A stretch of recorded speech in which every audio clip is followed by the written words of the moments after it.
Yes, we are live in studio here, and the conversation goes to breast cancer awareness as it is Breast Cancer Awareness Week here on Now. Joining me this morning via Zoom, it's Anesa Ahamad, who's a radiation oncologist and a clinical oncologist at the American Board of Radiology. Good morning and welcome, Anesa.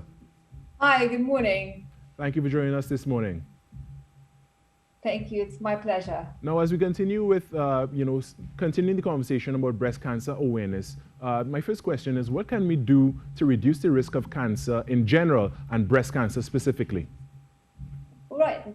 Best question ever, because that's really what the majority of people want to know. And it's very simple. It's actually your lifestyle. It's what you do from the time you wake up in the morning till the time you go to bed. And these are not the ones that we think or we might suspect, but this is what we know for sure. So nutrition, first of all. Yeah. And this interestingly also reduces the risks of a lot of other common illnesses. So just quickly in a nutshell, you're eating much less of what we already have to eat for preventing things like low fat, low salt, low sugar.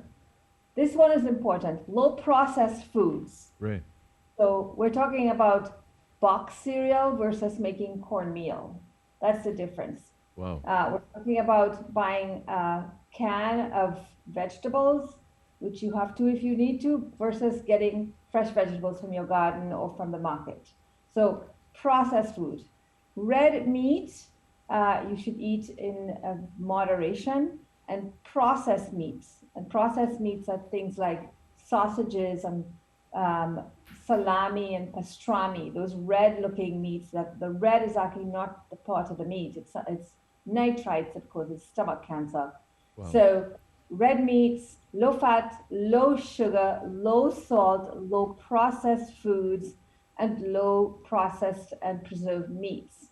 This one, most people are not going to like is low alcohol. Right. The guidelines are specifically for cancer. Women should have no more than 1 drink per day, and men no more than 2. But the less is better. So no alcohol is better than even a little bit of alcohol. The big one that everybody knows is smoking. Avoid smoking. And then particularly for breast cancer, all of those things plus breastfeeding. Breastfeeding reduces the risk of cancer in the person who breastfeeds. And now there's some data that people who are breastfed, when they grow up, they go on to have a higher chance of having a better body weight. So they themselves have a lower risk of other illnesses. So maintaining your close to your ideal body weight. The other big one, apart from diet, is exercise. Right. Routine exercise, and there are specific guidelines on exercise. People say, my mom tells me, I'm busy all day in the kitchen and doing that. I'm like, that doesn't count. You have to get your heart rate up. So there's a lot of information out there on how much exercise you have to get for your age, but routine exercise is very important. So exercise and what you eat and drink. And the big one for breast cancer is breastfeeding significantly reduces the risk of breast cancer. So you've told us a number of things that can help people with preventative measures, but what happens when a person is diagnosed with breast cancer? Well, if you are diagnosed, that's an important thing to say, that if you have all of that, if you do all of that, and I know people who have done all of that for much of their life, you can still get it because we're reducing the risk probably by 60% overall of getting cancer if you switch that lifestyle. But so when somebody gets cancer, first of all, there's no blaming that person did something or somebody did something to that person. It's just a random bad thing that happened to a good person.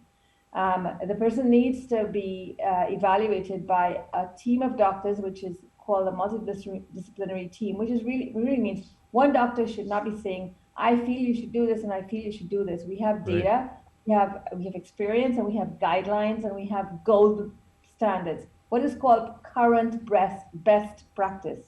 So that includes a surgeon or a radiologist who will remove a piece, and it goes to the pathologist, who is very important. The pathologist has the final say on what is this you're looking at. What is the grade? What is the type of cancer cell? They look for certain molecules, all of which determines how the cancer is going to behave and how to treat it. If we get that wrong, we get everything else wrong. But the patient never meets the pathologist. The pathologist is looking down at a microscope and doing other tests. And then the surgeon, the pathologist, the radiologist, the medical oncologist, and the radiation oncologist. And it's very important that the patient sees all of these doctors, because all of our fields, aberration oncologists, but our fields are changing so very quickly that what we're doing, I don't expect the surgeon to know the details. Right now, we're moving towards what's going to be 1 week of radiation versus what we were doing last year, 6 weeks of radiation. Yeah, it's hot off the press, and we have to look at, so things are changing all the time. We are also noticing women with earlier breast cancer are the ones who benefit from radiation than the ones who are in with later stages or advanced stage, when people have node positive disease. This is very new information, and I don't expect the medical oncologist to know. On the other hand, there are new drugs coming out every day to beat breast cancer. I won't keep up with all of it because I have to give all of my stuff.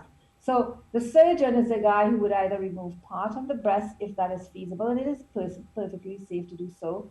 And then the medical oncologist is the person who would decide what medication is going to prevent this cancer from spreading to the rest of the body. And the radiation oncologist will decide whether radiation is going to benefit the patient and how much, and most importantly, the technique, which nowadays is very sophisticated and allows us to give radiation in a way that does not damage any other tissues in the body or next to the breast. We should not be giving radiation to the heart in a left-sided breast cancer patient, which was done after a few years in developed countries until we learned our lessons.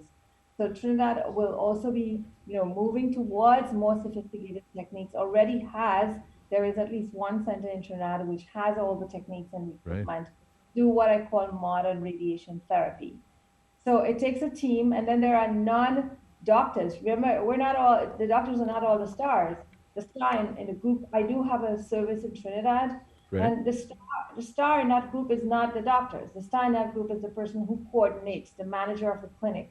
Her name is Avalon Duncan, and she's the glue. She's the one that makes sure that everything is set up in a line, that she has the patient informed, that what needs to happen happens. And that is so critical with cancer. I have patients that I'm seeing, because I just started this a few months ago, who needed radiation 2 years ago. Right. And it's going back and forth with discussion and waiting and this, and you can't wait. Anesa, we do need to stick a pin in it there. We are out of time, but I want to thank you so much for joining us this morning and giving us this very important information that would help women everywhere. And again, as you underlined, the advances in medicine every day and radiology as well. So I want to thank you for sharing with us this morning. Anesa Ahamad, who is a radiation oncologist and clinical oncologist as well with the American Board of Radiology. All right, and that has been one conversation on Breast Cancer Awareness Week on Now.